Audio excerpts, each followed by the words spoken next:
Dandadan. And we'll pass this one over to Brian. All right. So Dandadan picks up with Okaroon heading to school, and he is doing this weird pose because he has to gather energy to the point below his navel and visualize himself beaming chi out of the top of his head. So he's kind of walking around. People are giving him like funny glances and laughing at him. Um, and as he's kind of like, pushing through and just trying to ignore the noise, Vamola. Oh, no, that's not Vamola. I That's thought it was Vamola too when I first saw it. It's fucking Isa. I Right? forget. I say. No, No, is it? No, it's Isa. not. Isa. Isa? Is Right. that really her name? Is that her name? No, I don't think so. Shiratori is her last name. We'll just say Shiratori for now. She comes over and she's like, "Hey, what up? What are we doing?" And she kind of explains like that. Vamola. Her name is Vamola. That's not Vamola. No, that's not Vamola. That's not Vamola. That's the ballerina lady. Acro Silky. But Vamola is the alien with the Godzilla suit. Yeah. Oh yeah, I was trying to figure out the dancing lady. Oh no, yeah, that's not her though. Yeah, that's not Ira. Vamola. Ira is her name. I thought it was Iris. I think it's Ira. Something like that. Anyway, Brian, go on. But the nurse lady was kind of taking care of her and stuff like that, and they continue to walk, and like they kind of fill each other in on like what's been going on, and Okaroon was kind of describing why he's walking the way that he does because he's trying to increase his spiritual power. And it's then that they run into Gigi after not seeing each other for a long time. And they ask, "How's Momo?" And then Gigi goes, "About that," to build some suspense. And then he goes, "She's all fixed," in like weird Gigi fashion. What are you doing? Josh is doing the pose. He's trying to get his spiritual energy out. I'm like, damn, how long I gotta look at this nigga for notice? I noticed. I for sure noticed. You gotta let him stay in that pose the entire In fact, time. I made eye contact with you and I noticed. I just wasn't sure. So it's then that Momo and Vamola appear, and there's this big 2-page spread of Momo noticing Okaroon noticing her.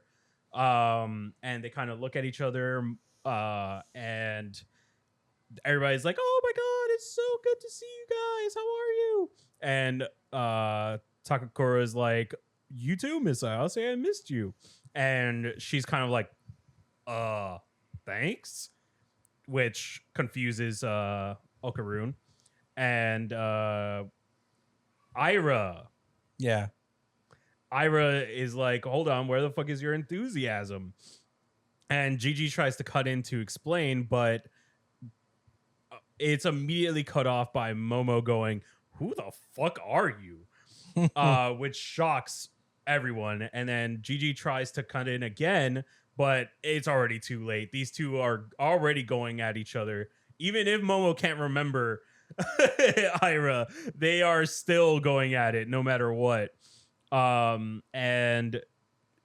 Gigi kind of goes, "Phew, everything's back to normal." Like, nigga, no, it's not. He didn't even try. He gave up on trying to explain it. But then we cut off to Momo and Vamola cutting off in front while Gigi kind of fills in Ira and Okaroon. And they kind of say that they give the deets, how Momo lost her memory, what's going on with Miss Seiko and stuff like that. And Okaroon is thinking back to all the memories that he had with Momo, and all those memories at the moment are gone. So Gigi continues to describe that Momo's confused too, and she's become super nervous. And Seiko has kind of instructed them to kind of let things be for a bit. As Momo kind of looks at Okaroon looks at Momo longingly from behind. And we return back to school where Momo hangs out with her, old friends. And Gigi makes the kind of observation that she remembers her buddies more than the rest of them. So there's probably like a good cutoff, like probably right before she met Okaroon. That's where her memories are kind of returned to. Like that's where her state is. And Okaroon's in class with his head on the table, thinking about all the things that Momo would do for him, like how she was so outspoken and always trying to be close to him. And this brings Okaroon to get up and go, well, this time it's my turn to call out to her. And that's where the chapter ends. Chris, what are your thoughts? Man, this was actually my second favorite chapter of the week. Oh, wow. This chapter made me so sad. Yeah. Like my heart was a little broken in this one. Just seeing like Okaroon just like kind of deal with the memories and Yeah. having someone who was excited to see him. It was very sweet. My babies, my sweet babies. Yeah, Let them get definitely together. stung.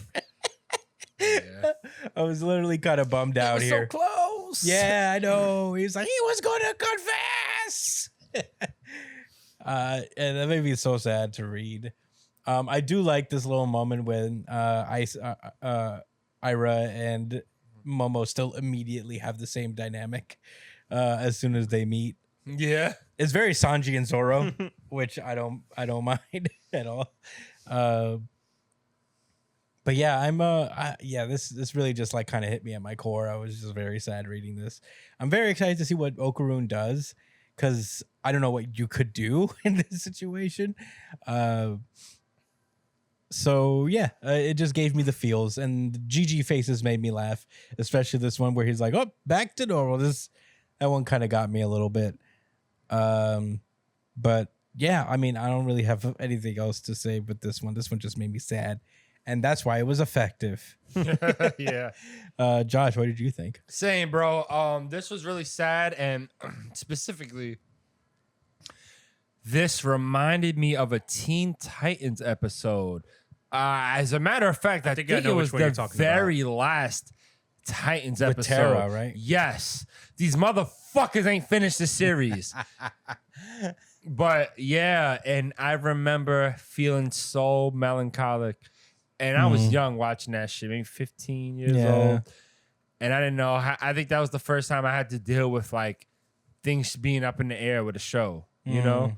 Because in my child mind, I'm like, there's no way they're going to just leave it like this. They got to make her remember them and everything's got to go back to good. And bro, I don't think they knew they was going to get canceled, but I think they was prepared for that to be the last thing we've seen about Terra. Yeah. And that's fine. But that's what this reminded me of. And it was heartbreaking, bro. I'm not going to get into my feelings. I'm just going to say predictions, which is, I think this was done to her on purpose. I think, You think those hotel people took it away? yeah, I think one of them was working with somebody, and it's going to be someone past Saint Germain. Like it's going to be the next big villain. I'm kind of predicting that. Interesting. Because this was too Wanna like, Ron why? Burgundy? Why does she only, huh? Wrong Burgundy? No, it's not that serious. I'm not doing all that. Those are my thoughts. Brian, what'd you think? I already said before, I'm not a big fan of the whole amnesia shit. Right? That's the right. Mm-hmm. Yeah. You did say that. I'm not big on amnesia, but I guess like you said last week or our last show, if there was a mangaka who can kind of subvert it and make it a good tool that can be used, it would be this guy. Because so far he does have the kind of framework to kind of pull it off. I guess he does have a little bit of the framework. I'm still not sold. I'm still not sure if I really enjoy it too much, but I am open. I am open to being proved wrong, and I'm very curious to see what he has to do with it. It all depends on what Okarune's about to do. So we'll see. Maybe it's like a, Snow White kind of thing where, true love's kiss brings back all the memories. Yeah. But I don't know if they'll go that far. Maybe though. we'll see. But I don't have much else to say aside from that. All right.